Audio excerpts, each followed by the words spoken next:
You're listening to the Nutrition Experts Podcast, featuring guests who take the scientific talk about food and break it down for practical use. You've heard the phrase, "You are what you eat." Come find out what that really means. Experience conversations with experts in the field of nutrition and understand the power of food for our health, well-being, and beyond. Now, here's your host, registered dietitian and nutritionist, Mathea Ford.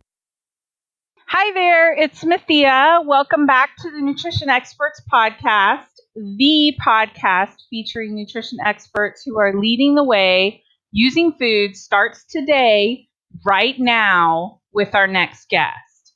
It's great to have Amina Altai on the show today. Amina, welcome to Nutrition Experts. I'm excited to have you on the show and share your expertise with my tribe. Hi, Mathea. Thank you so much for having me. It's such an honor to be here and an honor to share my expertise. Great. So we were talking and you tell me that you've kind of done some research in nutrition, done a little bit of studying, kind of an all-around different focuses, but mainly towards integrative nutrition. What is it about food that most people are missing that causes some issues or problems?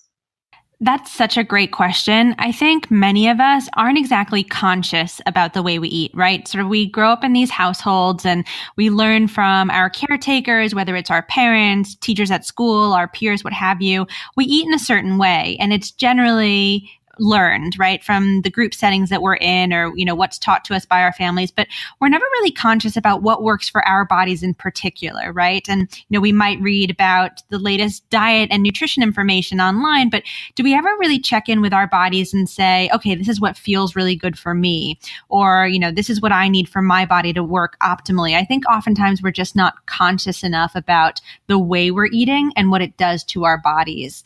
And I think the biggest thing that we can do is create a plan that is both joyful and functional, right? Because food should be really joyful. A lot of the times when we stick to a particular way of eating, there's an absence of joy in it. And we do want it to be a happy moment and an exciting moment and joyful, as I say, but it should also have a really functional role for your body, right? Everything that we ingest on a cellular level should support our systems, energetically, our minds, so we can show up for our lives really fully. And I think just sort of reframing it and thinking, is this going to work for my body? Am I being really conscious about what I'm putting in? And is it going to help me show up for my life in the biggest and best way possible? A really great observation.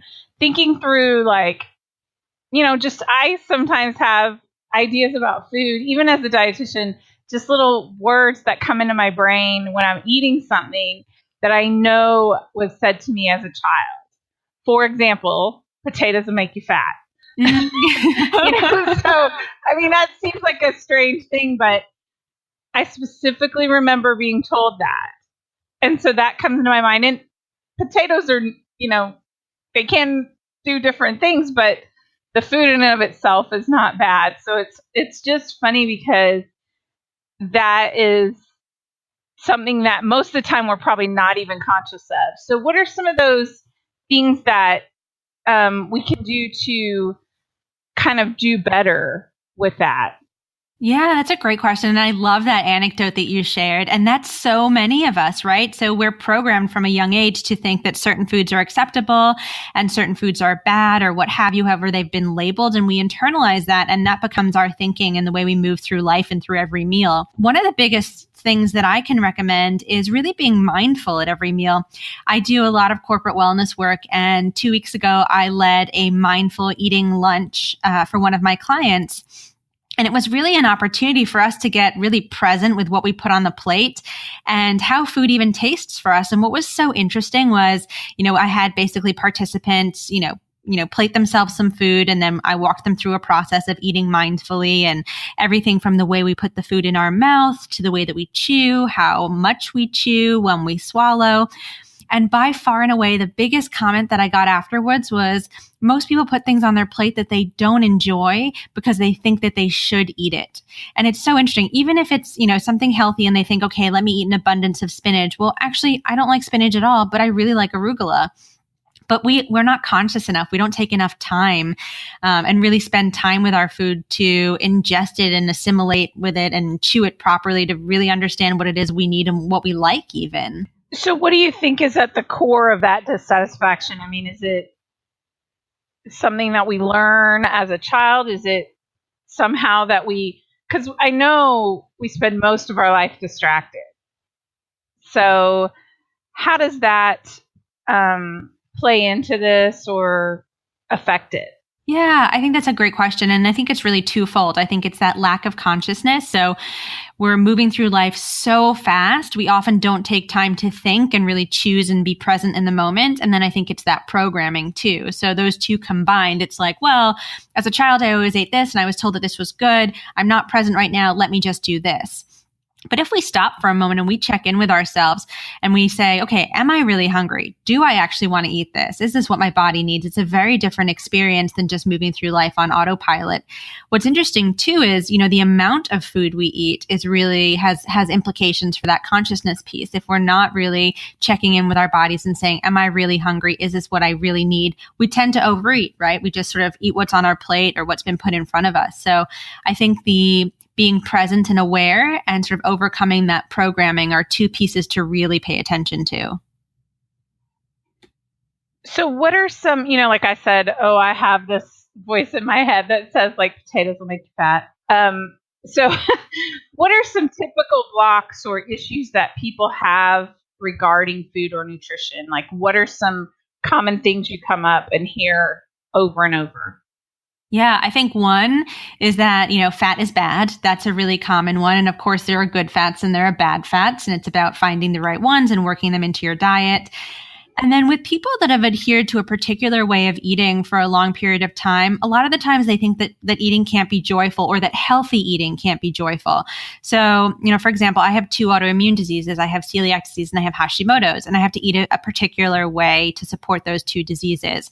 And along the way and along my journey, I found ways to incorporate a little fun into those particular diets. But one of the things that I do encounter is that if somebody is on the autoimmune protocol, for example, or is eating gluten-free or, a ketogenic diet, they think that it can't be fun and it can't be joyful. But sort of being present and finding ways to get creative and bring, joy back into that experience, it can be done for sure. I think it's just reframing our thinking and again, getting present and finding new and exciting ways to embrace the challenge. So that just leads right into my next question, because you're making me think, what steps can people take to get out of a rut in their health or in what they're doing? Yeah, another really great question, Mathea. So I do my research. One of the interesting things is that most people come to me when they've already had they've taken a hit, for example, like maybe they've taken a health hit, where maybe their cholesterol has gone up or they're not feeling very well or they're super lethargic, or they've taken a career hit, let's say, where they can't show up for their big and juicy job and career and they need someone to kind of infuse new life into their wellness routine. And so I would love it if people would come to me before that point, right? Because it's always you don't want to see people experience tough times or pain or what have you. So, if people can get conscious and aware, and just check in with their bodies every day, meditation is such a powerful tool. And even just a simple body scan, noticing if there's places you're holding tension or discomfort, places where you need to be kinder to yourself or take care of yourself a little bit more. We wouldn't get to that point of burnout. We wouldn't take that big hit first. So that would always be, my biggest wish is that people come to me before that big hit. But I think one of the best things that we can do is, and I keep saying this over and over again, but is really just bring consciousness and awareness to the way that we move through our days. So a lot of us start the day, we fly out of bed, maybe we hit snooze on the alarm and, we don't really take time for ourselves and our morning routines are harried. But what if we designed a morning routine that really supported our health and wellness? We get up at a certain time and, instead of just having coffee on an empty stomach, maybe we make ourselves a beautiful breakfast the night before. Maybe we take some time to dry brush our skin and use some great body oils and really just like honor our bodies and take care of them. And just be really aware about what we're putting in and on our bodies and approaching every meal the same way, not just grabbing what's most convenient on the way to the office, but really thinking ahead and designing something that's going to support you and your highest potential. So what created your interest in this topic, awareness of mindfulness and more nutrition, and what kind of sparked your interest in wanting to know more about it? Yeah, I'm exactly the client I needed myself 10 years ago. So I had a really crazy marketing career. I had my own agency for about 7 years, and I was working 80-hour weeks, and I had no boundaries, and I, wasn't taking care of myself whatsoever. So I was skipping meals and, fueling myself only with coffee, pulling all-nighters, one too many unhealthy team outings, you name it, I was doing it, and I was sabotaging my body in the process. And I eventually, started to feel so sick. My memory was going, my hair was falling out, and I was just so tired. At one point, I could barely lift myself off the sofa. And I went to 7 different doctors before I was diagnosed with the 2 autoimmune diseases and chronic iron deficiency anemia. And at that point, I basically had no choice. It was, eat healthy and take care of yourself, manage your inflammation, manage these 2 diseases. Otherwise, you're going to continue on this trajectory of feeling terrible and not being able to show up for the life that you really want. And that was a crossroads for me. And the decision became very, very clear. And at that point, I felt like, well, my mission is to mitigate the learning curve for everybody else, because we're not taught how to take care of ourselves. We're not taught how to eat. We're not taught how to be conscious and mindful about designing what our bodies need. We don't learn that in high school. Some people learn that in their families, and that's amazing, but it's not necessarily something that we're taught. But I think it, desperately needs to be learned. And that's what I seek to teach. So, professionals or people that are entering the workforce, they don't have to, have that crash and burn. I want to mitigate the learning curve for them so that they can take care of themselves and flourish, because when we feel good, so much more is available to us, right? In terms of our families, our careers, who we are out in the world. When we feel good, we shine so bright, and then everything around us shines so bright. So what you mentioned, I think that's a great example of a crossroads. But when I think of my life, I know what to eat. I know better. But I have 2 children. I'm busy. I do lots of things. And so how, we have this hyperactive world. We live in this world where we're constantly connected on our phones. We come home and maybe, you want to disconnect from all that being connected, so you connect to the TV or whatever. But I need a little bit more about how I could, because even I struggle with creating a meal plan for the family for the week, so that then I go to the grocery store and buy the right foods. Yeah. Because if you don't have them in your house and you don't have them available, it's hard to eat them. Sure. If you have no fruit, it's hard to have a piece of fruit. So Absolutely. What can people do, have that change? What sort of shift do they need to do in their life, in their day, in their plans, whatever, that would, create that ability to improve this part of their life? Absolutely. So I think the first thing is reframing thinking and reframing the role of food in our lives. What is the role of food for you? And this is hypothetical. Is it a functional role? I just need calories and I just need to maintain my blood sugar so I can move through the day. Is it a joyful role? A lot of people hide behind food too and use it as a crutch. Is it an emotional crutch for you? So the first thing is really identifying the role of food.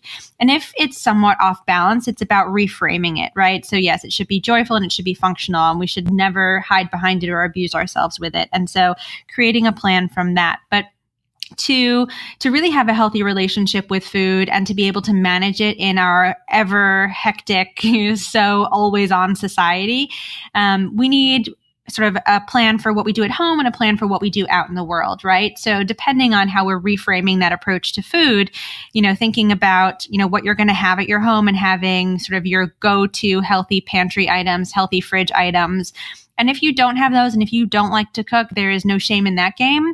It's about, what do I do when I go out, and how do I approach healthy eating out in the world as well? Because that can totally be done. I have clients that are management consultants or nurse consultants, and they travel literally every week, and cooking a meal, making a meal is not something that could even be in the consideration set. So for somebody like that, it's about, okay, well, where are you going to be and when, and what types of restaurants and what types of food will you have access to, and how do we create the healthiest approach for what's within your realm of possibility? Because everyone's realm of possibility is different.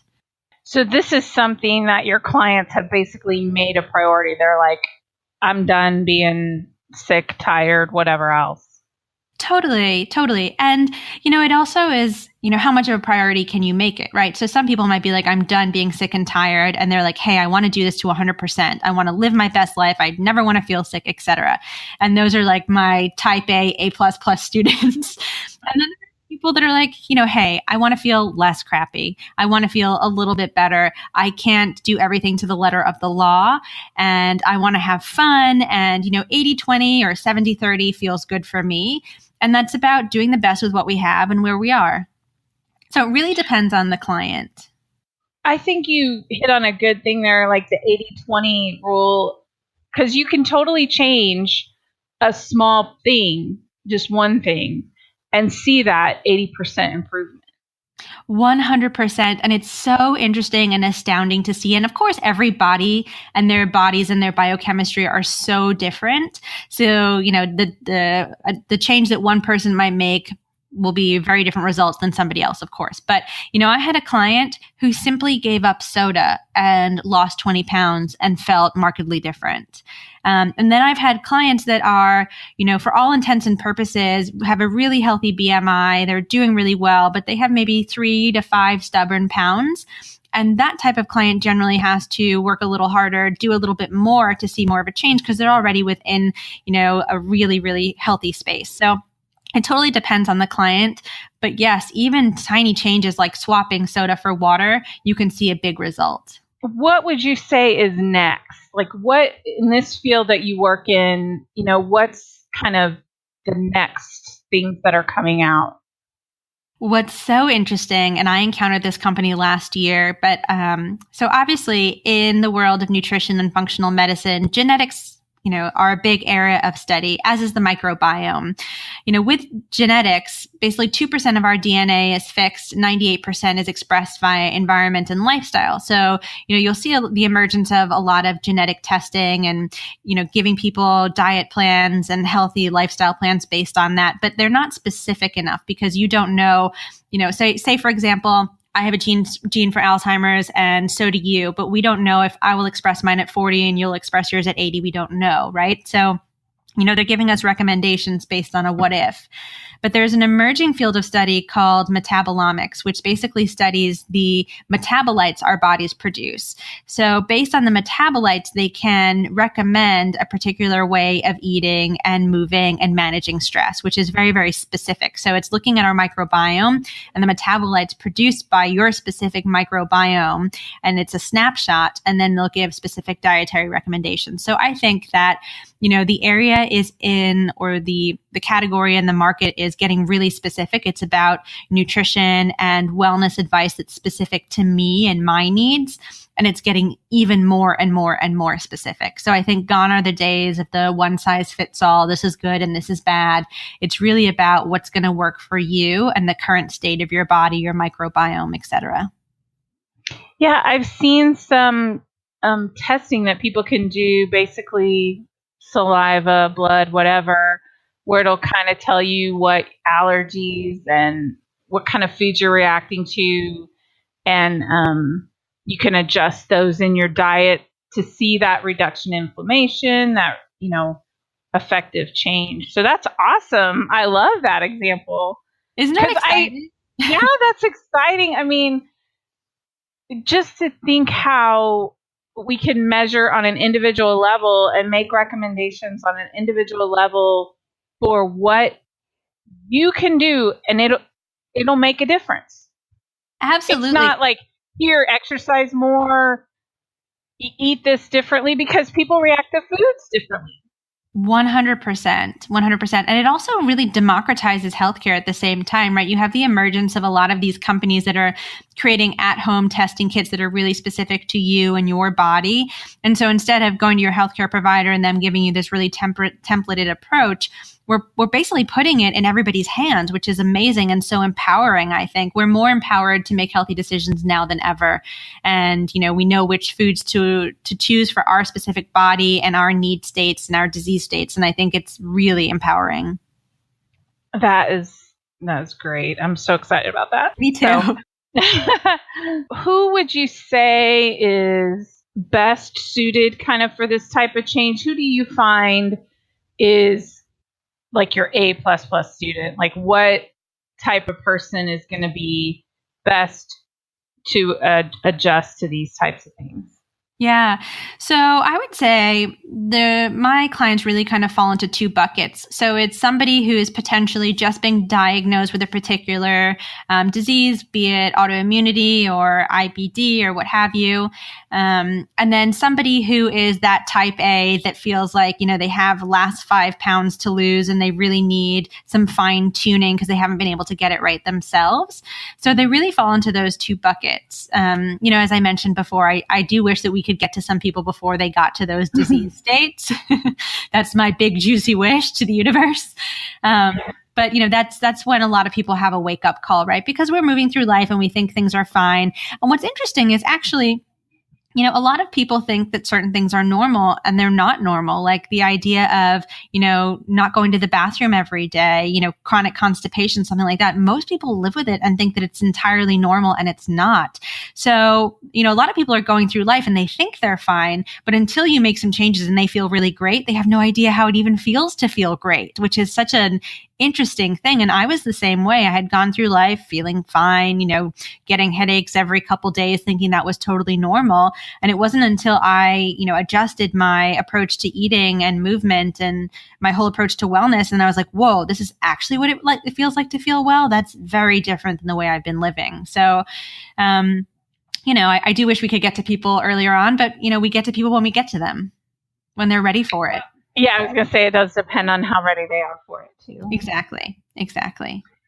So Amina, I have one more question for you. What is your favorite food? So this is a tough one. Do I have to pick just one? No, pick a couple. Fine. Okay. So I think I basically live on a diet of cruciferous vegetables and dark chocolate. Okay. So I love like cauliflower rice is my absolute favorite. It's so versatile. Broccoli also so versatile. What I love about those two is that you can, have them as whole vegetables, or you can rice them, or you can even make your own pizza crust from them. They're so versatile and filling and full of nutrients.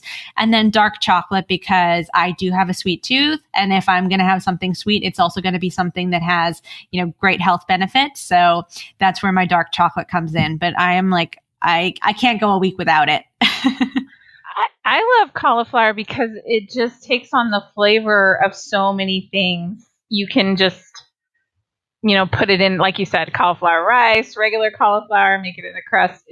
It's very versatile versatile. I agree. I actually recently made a cauliflower paella, and that was, I think, hands down one of my favorite dishes. So instead of using rice like you would in a traditional paella, I use the cauliflower rice, and oh my gosh, the way that it picks up the flavors of the saffron were just incredible. I think it was better than traditional paella.